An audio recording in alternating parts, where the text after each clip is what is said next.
দুর্নীতিতে সুমিত রায়কে আবারও তলব। শালবনী জমি দুর্নীতি মামলায় অভিষেকের পিএকে আজ তলব। সিআইডির তরফ থেকে তলব সুমিত রায়কে। অভিষেক ব্যানার্জির আত্মসহায়ক সুমিত রায়, জমি দুর্নীতি মামলায় হাজিরা সুমিত রায়ের। দুটি মামলায় আগাম জামিন। জমি দুর্নীতির অভিযোগে সুমিত রায়কে আবারও তলব। শালবনী জমি মামলায় অভিষেকের পিএকে আজ তলব সিআইডি। জমি মামলা তদন্তভার সিআইডি নেয়ার পর বারবার তলব করা হয়েছিল, হলেও হাজিরা দেননি সুমিত রায়। জমি মামলাতেই সুমিতকে রক্ষা কবচ দিয়েছে সুপ্রিম কোর্ট। তদন্তে সহযোগিতা করতে হবে নির্দেশ দেওয়া হয়েছে শীর্ষ আদালতের। সুপ্রিয় রয়েছেন আমাদের সঙ্গে, আমি সরাসরি চলে যাব সুপ্রিয়র কাছে। সুপ্রিয়, সুমিত রায়কে আবারও তলব করা হয়েছিল এবং অবশেষে হাজিরা সুমিত রায়।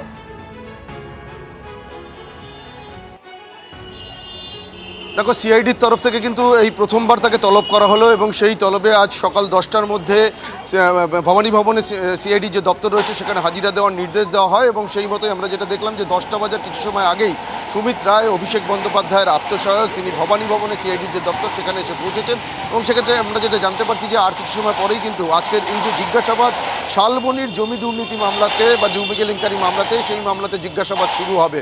এবং সেক্ষেত্রে তোমাকে আরও যে বিষয়টা জানাবো যে এই তদন্তভার সিআইডি হাতে নেওয়ার পরেই গত মঙ্গলবার আমরা যেটা দেখেছিলাম নিউ আলিপুর এলাকায় থাকা সুমিত রায়ের যে বাড়ি সেখানে একেবারে অ্যারেস্ট ওয়ারেন্ট নিয়ে সিআইডির গোয়েন্দারা তারা তল্লাশি অভিযানে গিয়েছিলেন। তবে যদিও সেদিন কিন্তু কোনো রকমভাবে তার হদিশ পাওয়া যায়নি এবং তার পরবর্তীতে আমরা যেটা দেখলাম একেবারে দেশের সর্বোচ্চ আদালত অর্থাৎ সুপ্রিম কোর্ট থেকে এই মামলাতে আইনি রক্ষা কবচ পায় সুমিত রায়। কিন্তু সেক্ষেত্রে তাকে তদন্তে সহযোগিতা করতে হবে, এমনকি আরও বেশ কিছু নির্দেশ আদালতের তরফ থেকে দেওয়া হয়েছিল এবং সেই নির্দেশ পাওয়ার পরেই আমরা যেটা দেখলাম যে তাকে গতকাল সিআইডির তরফ থেকে নোটিশ পাঠিয়ে আজ ভবানী ভবনে সকাল 10টায় হাজিরা দেওয়ার নির্দেশ দেওয়া হয় এবং সেই মোতাবেক আমরা দেখলাম যে 10টা বাজার কিছু সময় আগেই সুমিত রায়, অভিষেক বন্দ্যোপাধ্যায়ের পিএ, তিনি শালবনী জমি দুর্নীতি মামলাতে হাজিরা দিতে সশরীরে পৌঁছে গেছেন। আর কিছু সময়ের মধ্যেই ভবানী ভবনে সিআইডি গোয়েন্দারা তাকে জিজ্ঞাসাবাদ শুরু করবেন।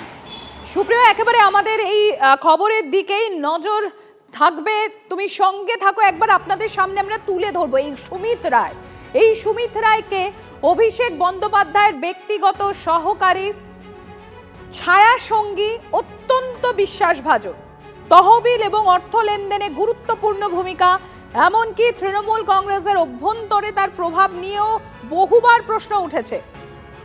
আর এই সুমিত রায় অভিষেক বন্দ্যোপাধ্যায়ের ব্যক্তিগত সহকারী, পিএ, ছায়া সঙ্গী, কি বিতর্ক এবং অভিযোগ রয়েছে তার বিরুদ্ধে? যে অবৈধ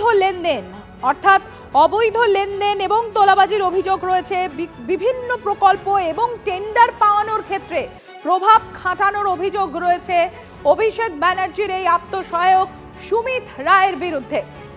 আর সেই ভবানী ভবনে হাজিরা সুমিত রায়, যেরকম আমাদের সহকর্মী সুপ্রিয় তুলে ধরলেন বিষয়টি, যে 10টার সময় সিআইডি তাকে তলব করেছিল এবং 10টা বাজার বেশ খানিকক্ষণ কিছু আগেই সুমিত রায় পৌঁছে যান সেখানে, ভবানী ভবনে পৌঁছে যান। সেই ছবি দেখছেন আপনারা।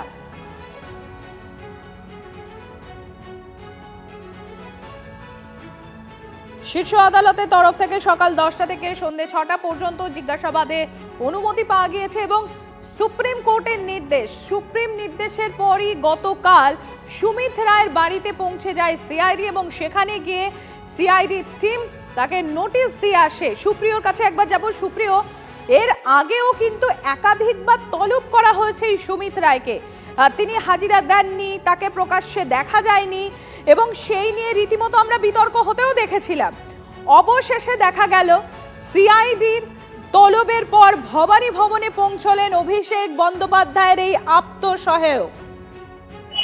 দেখো, এই শালবনী দুর্নীতি মামলাতে এর আগে আমরা যেটা দেখেছিলাম একেবারে জেলা পুলিশ, পশ্চিম মেদিনীপুর জেলা পুলিশ অভিষেক বন্দ্যোপাধ্যায়ের কালীঘাটের যে বাড়ি সেই বাড়িতে এসে তল্লাশি চালিয়েছিল এবং তার পরবর্তীতে তার নিউ আলিপুর এলাকার বাড়ি, এমনকি তার শ্বশুর বাড়িতেও তল্লাশি চলে, কিন্তু কোনো জায়গাতেই কিন্তু তার কোনো রকম হদিশ পাওয়া যায়নি। এমনকি সিআইডি তদন্ত নেওয়ার পর গত মঙ্গলবার নিউ আলিপুর এলাকার ক্যানেল রোডে থাকা সুমিত রায়ের যে বাড়ি সেই বাড়িতে তল্লাশিতে আসে এবং তল্লাশিতে যাওয়ার পরেও কিন্তু সেখানেও কোনো রকম কোনো হদিশ মেলেনি তার এবং তার পরবর্তীতে তিনি আদালতের দ্বারস্থ হয়েছিলেন। কলকাতা হাইকোর্টে রক্ষা কবচ না পেলেও পরবর্তীতে তিনি সুপ্রিম কোর্টের দ্বারস্থ হন এবং সেখান থেকে আইনি রক্ষা কবচ পাওয়ার পরেই আমরা যেটা দেখলাম যে সুমিত রায়কে গতকাল নোটিশ পাঠিয়ে সিআইডির তরফ থেকে তলব করা হয় এবং সেই তলবে তিনি তাকে আজকে সকাল 10টার মধ্যে শালবনীর যে জমি দুর্নীতি মামলা সেই মামলাতে হাজিরা দেওয়ার নির্দেশ দেওয়া হয়েছিল এবং সেই নির্দেশ মোতাবেক তিনি আজ সকাল 10টা বাজার কিছু সময় আগেই ভবানী ভবনে সিআইডি যে দপ্তর রয়েছে সেই দপ্তরে এসে পৌঁছেছেন। আর কিছু সময়ের মধ্যেই জিজ্ঞাসাবাদের যে পর্ব সেটা শুরু হবে।